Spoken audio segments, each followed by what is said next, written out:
another one. Hatch is going to untap. Looks like he's, oh my goodness, give it to me. So Sky Hussar, there's 4 copies in this deck, is actually uncastable, but it is here just as another way to draw cards and works very well with Greg's plethora of cheap creatures. Dissension All-Star. Yes. Fantastic uncommon in that format. Hatch is going to forecast it, a word that we will probably never use again during our Legacy coverage, the forecast mechanic. But here it is from Sky Hussar. Greg draws a card, plays a Judge's Familiar, does not find a land, passes the turn back. Chris is going to take a draw. He drew a Blightsteel Colossus. We're not quite there yet. We're a little far away. You can metamorph the Citadel to make a land drop, but again, the City of Traders is prohibitive in all of this. It's time to forecast yet again. The weather is beautiful outside for Sky Hussar. It'll draw Hatch a card, and he'll draw another one. Getting deeper into his deck, still looking for that second land. Drew another Sky Hussar. Going off. As it were. Yeah. Let's see what the follow-up's going to be here. I believe we're seeing Martyr of Frost. You better believe we are. Oh, you're going to read that one, Chris? Greg is going to be setting a record this tournament for most cards read by opponent per game. Yeah, perhaps this is going to be a judge new, calls. Yeah, this is going to be a new record. In for one comes Div Magus, and Greg did draw another copy of Sky Hussar, so now he could draw 2 cards. And here is a Metalworker. So the powerful artifact from Urza's Destiny. Correct. Yes! It's before my time.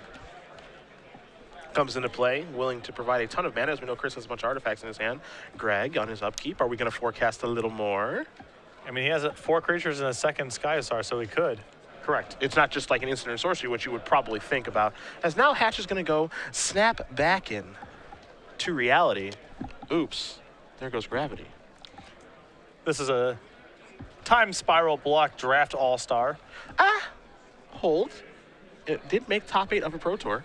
Yeah, I believe it. I mean, a free on summon's pretty powerful. In Sam Black's Poison deck at Pro Tour Philadelphia. Had one of those to muddle the mixture for. Yeah, and all these exchanges look bad from a card economy standpoint, but Greg's just drawing so many cards that he can afford to do stuff like this. Here's a Lodestone Golem. Will we counter this with Martyr of Frost? He's potentially looking to chain together multiple spells as well, but it looks like he's going to let it through. All right, he lets it in. Hatch is going to untap. He's going to go a drawing. There's your Sky Hussar. You have any idea how badly I'd want this deck to be a thing? This is a riot. Yeah. What's happening right now is a riot. Sky Hussar again. Niv Magus Elemental drawn.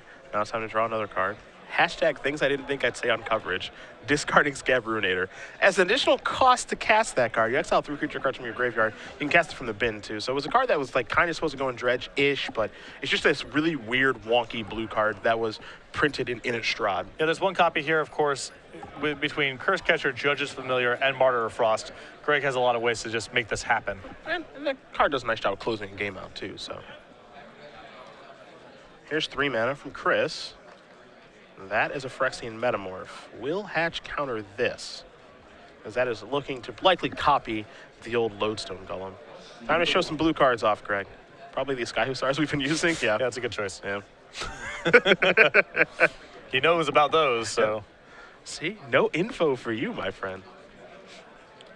If Chris pays a cool 3 more mana, it shows Niv Magus Elemental, then he can let this it will be able to resolve. He paid 3 more, but he does not. So. Yeah, he doesn't mind showing off the Niv Magus Elemental just to be safe in case there's some weird Simian Spirit Guide action going on in Chris's hand. Greg just erring on the side of caution there. And for 5 we go. Hatch going to go down to 14. Yeah, for example, he could cast Spellstar Sprite inside of the upkeep and then forecast again. You see it all. Every angle. Wow. I don't know if I'm seeing every angle because there's a lot going on here, but I'm seeing some of it. That is an angle I did not see. Now, here's an angle Greg hopefully does not miss, which is if you attach the Niv Magus Elemental, it could be a surprise blocker and Lodestone Golem being untapped via Voltaic Key. Yeah, so. I think Craig is right now still on his, he's just trying to generate a bunch of cards right now. Okay. Well, that's what he's going to do. So he plays Spellstutter Sprite, does this, draws an island. Sky Hussars go back to the grip. He draws a card for the turn. He's going to play a land. He will be able to cast Aether Vial because it's an artifact. Yeah, you see, Hatch, I knew it. I knew you would say that. He's correctly been patient. In for 5 comes the Golem. Greg bluffing a Vial for 0. Hey, who knows what the heck can come out of this deck? all the cards are brown, so it's hard to make some of them out, actually. There's a Metal Worker over there we saw earlier. He's going to play the Ancient Tomb. He's going to take 2, go down to 14. I believe this is going to be a Steel Hellkite. Well, it's either Steel Hellkite or Worm Coil. Yeah, those are 6-mana spells, and it is going to be the Hellkite. He's going to vial in something here. It's going to be a Judge's Familiar, I believe. And it is. Greg, considering casting Niv Magus Elemental or Curse Catcher, he's going to play a Curse Catcher rather slowly. Okay. All right, Chris, it's on you. Chris is probably thinking what everybody else at home is thinking, which is, what in the heck is going on here? What on earth is going on here? I haven't seen anything like this. How is this happening? Yeah. Let me hit with that Overseer one time. Yeah. Or excuse me, the Hellkite, and see what happens. And what's really intimidating if you're Chris here is that Greg has passed every single turn with at least 5 cards in his hand. It's not even like he's close to out of resources. Yeah. And you've already seen snapback, so Lord only knows what Greg could potentially have access to. Spellsetter Sprite, under the bus.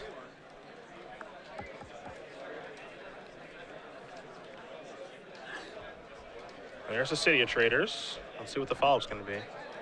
That's 6 mana. I have a feeling we're going to see a bit of a show here in a moment. That's a Worm Coil Engine. No, no, no, no. I cannot imagine this is going to resolve, but we'll see. And you guys can't hear him, obviously, because we don't have microphones on the players on there. The words he's using right now is hold priority, most likely. Yeah. With the, I wouldn't be surprised with the intention of doing a little bit of flusterstorming here. So what he's going to do, he's going to flusterstorm his own Force of Will. Storm count is now 3. Yep. Because of Fluster, so there are 3 copies of Flusterstorm on the stack. 1 for Flusterstorm itself, 1 for Force of Will, 1 for Worm Coil Engine. Correct. Okay. And he can use Niv Magus Elemental to eat all of these copies. Mm-hmm. So then his Niv Magus Elemental gets large, and the Force of Will still resolves. Yeah. So he eats the 3 copies of Flusterstorm, and now, hey, Force of Will, you're good to go. You can counter that thing now. And you can tell Chris is just having kind of a difficult time believing all of this is happening. I'm right there with him. So now Greg explains exactly how it all works. It all makes sense. The Magus Elemental at the end of this turns into a 7-power creature. It's a 1/2, obviously, with 6+1/+1 counters on it. Because really, why not? Time to draw. Yeah, because if that Steel Hellkite hits, it is it's a mess. Yeah. It's a catastrophe for Greg. The game is over. Hash will draw a card. One of the cards he drew here was a Disrupting Shoal. I think he actually drew 2 copies of Disrupting Shoal. Disrupting Shoal is Force of Will's number, 5 through 8. It's also not unreasonable for him to hard cast it in certain spots. I'm going to have to do a story count with Disrupting Shoal. How many times do you remove Sky Hussar to it to counter Force of Will? Yeah. Perhaps ad nauseum. Right. Yeah. It's very challenging to play against decks when your opponents. I'm not talking about they're playing a card that you haven't seen before. I'm talking about they're playing 20 cards you haven't seen before. Yes. All right, so in front of the Niv Magus Elemental goes Lodestone Golem. Greg has worked his way through that. I just have to make sure again that Steel Overseer doesn't hit. Looks like he might fire off a Wasteland here, huh? Yeah, I like it. Chris has a lot of expensive spells. Greg certainly doesn't need the Wasteland at this point. He has more than enough mana, and Lodestone Golem is no longer in play. Yeah, no longer bottlenecked on mana because the Golem is gone. So he's going to take down City of Traders with the thought of, if you want a bunch of mana, you're going to have to pay 2 life for it. As Chris is going to untap. He'll take a draw. A copy of Ratchet Bomb, which is really good against Greg's deck. Chris has oddly come prepared for this matchup. Steel Hellkite and Ratchet Bomb are probably pretty high on the list of cards Greg would not like to play against. Well, Chalice of the Void is literally number 1. Right. And Chris hasn't drawn that yet. Now, Greg knows what he's playing against, which is Mud, so heaven forbid one of those shows up. Very close to a lethal attack next turn. Especially with Ancient Tomb dealing damage as well. Yep, and a Vial on 1. As far as Chris knows, there could be another threat coming down. For the record, there is no way this is resolving. This is worthy of a counter spell. Yeah. Greg has a Disrupting Shoal that he can actually hard cast for 2. He could not do this with Force of Will. Yeah. He could not Wasteland and hard cast Force of Will here. So true. That's just good deck building. Yep. And that'll take care of that. Chris is going to take 2. He's going to go down to 10 via Ancient Tomb. I think we're going to see the Metal Worker. There that is. Steel Overseer. Are you back on defense, Steel Overseer? Yeah, I think this is a pass. That's a pass. How do you feel, Patrick? You want to go Sky Hussaring? At least once. All right. Give me a card. Island added to the grip. Probably can't afford to Hussar again. What I want to see is I want to see that Vial tick up to 5. Oh, we're going to that plan B? Oh, yeah, that's what I want. Vile has ticked up to 2, I believe, as Hatch will draw another card. There's an island. I do like the fact that he's wasteland proof. Like, I wish there was a white mana in here, I guess. I don't think I can't imagine the game getting to the point where Sky Hussar gets cast and it makes a difference. That's just closed-minded. I could be wrong. Granted, I could be wrong. Well, there goes that. So Chris must have big plans for this metal worker. Colossus is comfortably out of disrupting shoal range. Greg, now this is a spot where you would want Force of Will because disrupting shoal is not very good. You're right. there. You're right about that. See, that's one of the reasons why disrupting shoal is a better card. Or excuse me, Force of Will is a better card than disrupting shoal. Yes. Well, Hatch, you've had a lot of fun goofing around. Playtime's over. Right. We've had some laughs, but now it's time. Someone's got to go. All right. So what in goodness name is happening here? So here's a spell setter sprite. It's gonna disrupting shoal this, removing Sky Hussar. You got Flusterstorm. Okay. Yep. Because what you can do is you can disrupting shoal with a card that costs more. It just won't counter the spell. Yeah, it's like Pyroblast, Hydroblast wording of counter if. Yeah. Not target only. So a bunch of counters are gonna go into Max Elemental. Because why not? And now we'll untap. So now we're in second chump blocker territory too. So that's a 6, 12, 13, 14, 15, 16, 17. That's a 17 power Niv Max Elemental. He's going to go Sky Hussaring too. He's going to take this up to 3. Yeah. Oh, yeah. We're going to get the Hussar out there. Yeah, he drew another Sky Hussar. So he's going to play an island. We're going in the air. You can also get his Scab Ruinator back, right? And increase his clock If he remembers. Oh, Because I forgot. Are there 3 creatures down there? I'd have to imagine. There's a Martyr Frost. A Spellsetter Sprite? Right. I'm not sure there's a 3rd one down there, actually. Oh, okay. Now, obviously, he's going to swing in with Blightsteel because he has to, I think. And now Niv Magnus is going to get in the way. Yeah. 11 counters gone. Yeah. Yep. And Chris is really enjoying this too. If you don't love this, you don't love Magic. I don't know what to tell you. If every matchup legacy was some variation of this, it would be perfect. Taking this up to 4. Take a draw. Island. Play an island. Probably just air show again. Yep.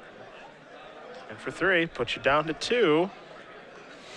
Blight still can't get the job done through this. I'm not sure what Chris can draw. It's a City of Trader, so it's not going to get the job done. Along with the Monolith and Darksteel Citadel, he can make a bunch of mana. He can attack for 11 poison. Patrick, what was less likely today? This is kind of The answer's this. This is kind of a loaded question.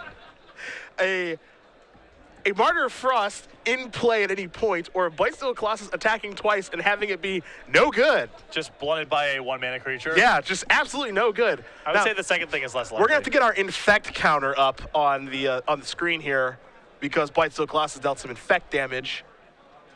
There it is. Hatch is going to go Sky Hussaring again. Getting the Vile up to 5, Yep. which I joked would never happen. And he's just drawn Chain of Vapor too, which is a great insurance policy. He's also having the time of his life. Sky Hussar's going to come into play. Trigger, untap all the creatures. Attack with the 3 flyers. And that is lethal. Yep. That's exactly what that is. Anyone says we don't have the best job in the world is lying. Yeah, they are lying.